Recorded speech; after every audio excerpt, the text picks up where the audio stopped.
Assalamualaikum warahmatullahi taala wabarakatuh. Nama saya Ahmad Ada Raja Walia Jaya dari kelompok 10. Saya selaku penyaji pertama akan membahas tentang pengertian al-akal dan kedudukan akal dalam Al-Quran. Pengertian al-akal. Akal berasal dari bahasa Arab akal yang secara bahasa berarti pengikatan dan pemahaman terhadap sesuatu. Akal juga mempunyai konotasi negatif sebagai alat untuk melakukan tipu daya, muslihat, kecerdikan, kelicikan. Secara terminologi, akal adalah daya pikir yang terdapat dalam jiwa manusia. Daya yang digambarkan Al-Quran untuk memperoleh pengetahuan dengan memperhatikan alam sekitarnya. Kedudukan akal dalam Al-Quran. Jika dilihat dari segi ilmu nahwu, maka kata akal termasuk ke dalam bentuk fi'il, kata kerja, bukan isim, kata benda. Karena akal yang berarti mengerti, memahami dan berpikir. Maka hal ini jelas menggambarkan suatu proses kerja jiwa manusia sehingga akal bersifat dinamis bukan statis yang harus selalu digunakan. Oleh karena itu, dalam konteks Islam, akal tidak sama dengan otak yang wujudnya bisa dilihat dan diraba. Bismillahirrahmanirrahim. Assalamualaikum warahmatullahi wabarakatuh. Perkenalkan, nama saya Muhammad Rizal Akbar dari kelompok 10.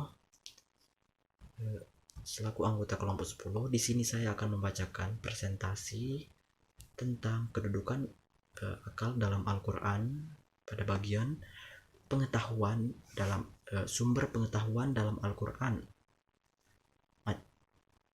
Antara lain adalah 1. Alam diciptakan Tuhan pada hakikatnya menjadi sarana dan prasarana untuk mengasah dan mengembangkan potensi yang dimiliki sebagai wahana untuk belajar sehingga melahirkan berbagai macam pengetahuan, misalnya tentang proses penciptaan alam semesta.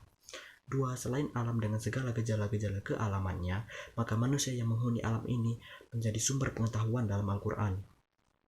Salah satu wacana tersebut tentang asal-usul kejadian manusia. Keterangan mengenai asal-usul manusia dalam pandangan ajaran Islam tentunya tidak terlepas dari wahyu-wahyu yang terekam dalam Al-Quran. Salah satunya tentang proses reproduksi. 5. Tadzakur berarti mengingat, memperoleh peringatan, dan mendapat pelajaran. Dalam firman Allah yang artinya, dan langit kami bangun dengan kekuasaan, kami adalah pencipta keluasan, dan bumi kami bentangkan penciptaan hamparan terindah. Dari tiap sesuatu kami ciptakan pasangan. Semoga kamu perhatikan surah Az-Zariyat ayat 47-49. 6. Tadabbar berarti merenungkan seperti dalam kalamullah. Bismillahirrahmanirrahim. Kitabun anzalnahu ilaika mubarakul liyadabbaru ayatihi waliyatadzakkara ulul albab, yang artinya ini adalah sebuah kitab yang kami turunkan kepadamu penuh dengan berkah supaya mereka memperhatikan ayat-ayatnya dan supaya mendapat pelajaran orang-orang yang mempunyai pikiran. 7. Faqiha berarti mengerti atau paham seperti yang disebutkan dalam Al-Quran, yang artinya ialah yang menjadikan bagimu bintang-bintang agar dengan perantaranya kamu tahu jalan di gelap bumi dan laut. Telah kami jelaskan tanda-tanda bagi kaum yang tahu. Ialah yang menciptakan kamu dari satu jiwa dan terdapat tempat menetap dan tempat beristirahat, dan kami jelaskan ayat-ayat bagi kaum yang mengerti. Surah Al-An'am ayat 97-98. Oke, berdasarkan ayat-ayat di atas, pengetahuan akal berfungsi untuk berpikir melingkupi semua jagat raya beserta isinya, termasuk manusia sebagai sumber pengetahuan melalui isyarat-isyarat dalam ayat-ayat yang memotivasi manusia untuk menggunakan akalnya secara efektif dan efisien. Selanjutnya, hubungan antara akal dan ilmu pengetahuan yang bersumber pada alam dalam konteks Al-Quran. Ayat-ayat Quran walaupun sudah hadir sekitar 15 abad yang silam, terbukti tetap sesuai dengan kemajuan ilmu pengetahuan dan teknologi dewasa ini. Salah satu Faktor penyebabnya adalah Al-Quran tetap tidak pernah membelenggu atau menghalang-halangi pemikiran-pemikiran yang membawa pada perkembangan kemajuan ilmu pengetahuan dan teknologi. Oleh karena itu, melalui Al-Quran telah membangun kembali konsep pengetahuan dalam diri setiap muslim akan kesadaran ilmiah, memahami menggunakan akalnya sesuai dengan firman Allah yang artinya Dia membuat perumpamaan bagimu dari dirimu sendiri. Apakah kamu rela jika ada di antara hamba sahaya yang kamu miliki menjadi sekutu bagimu dalam memiliki rezeki yang telah kami berikan kepadamu, sehingga kamu menjadi setara dengan mereka dalam hal ini? Lalu kamu takut kepada mereka sebagaimana kamu takut kepada sesamamu. Demikianlah kami jelaskan ayat-ayat itu bagi kaum yang mengerti. Surat Ar-Rum ayat 28.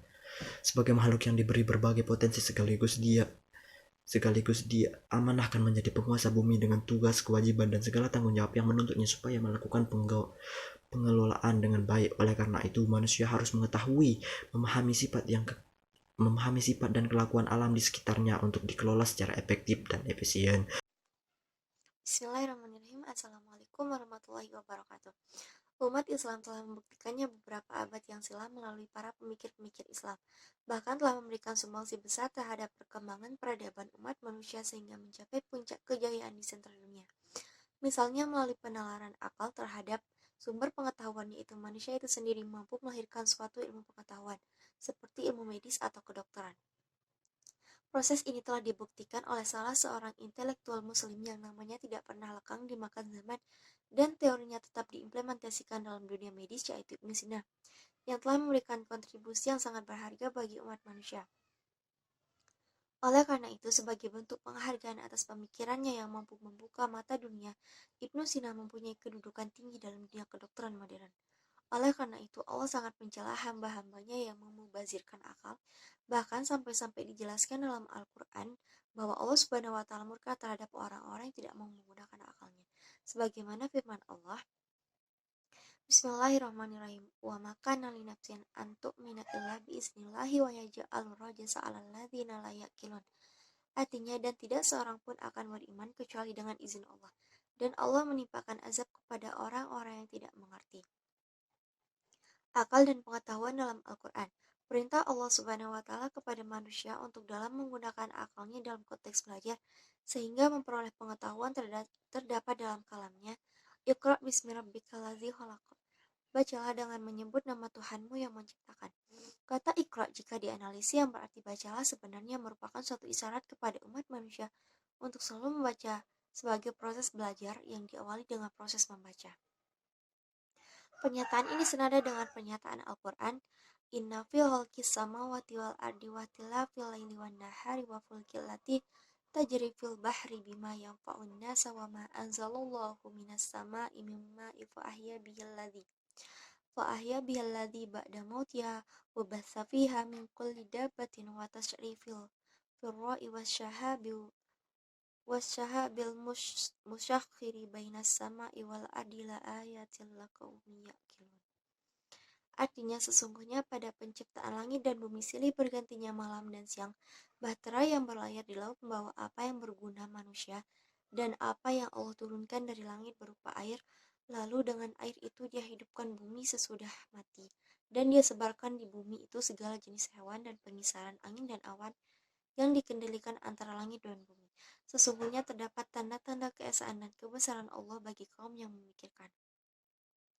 Ayat kauliah di atas berisi berbagai sumber pengetahuan yang akal pikiran manusia sebagai kunci untuk memperoleh pengetahuan berdasarkan petunjuk-petunjuk yang Allah Subhanahu wa Ta'ala tunjukkan dalam kalamnya sebagai sumber ilmu pengetahuan.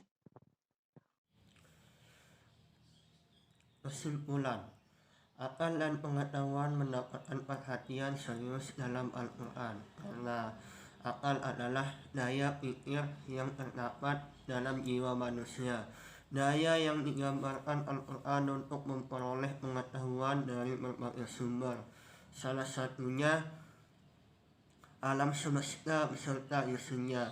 Oleh karena itu, Al-Quran sangat menganjurkan umat manusia menjalankan tanggung jawabnya sebagai khalifah Allah Subhanahu wa Ta'ala untuk menggunakan akal pikirannya sehingga memperoleh berbagai pengetahuan melalui petunjuk-petunjuk yang Allah Subhanahu wa taala berikan, melalui ayat-ayat kauniyah yang dapat memberikan manfaat tidak hanya bagi sendiri tapi juga bagi orang lain. Sekian dari kelompok 10. Assalamualaikum warahmatullahi wabarakatuh.